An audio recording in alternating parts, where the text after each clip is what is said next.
ఉపయోగించుకుంటున్నారన్న విషయం తెలిసి ఇలా దిగజారుడు రాజకీయాలు, రౌడీ రాజకీయాలు చేయాలనుకోవటం నిజం కాదని నేను అడుగుతున్నా.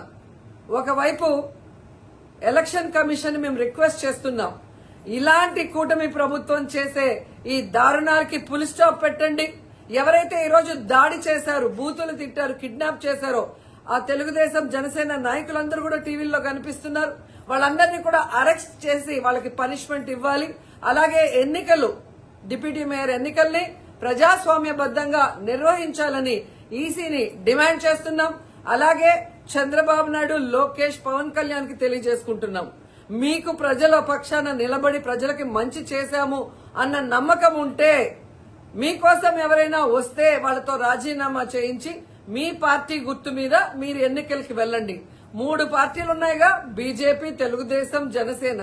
మరి మీకు ప్రజలు ఓట్లేస్తారన్న నమ్మకం లేదా? లేదా ప్రజా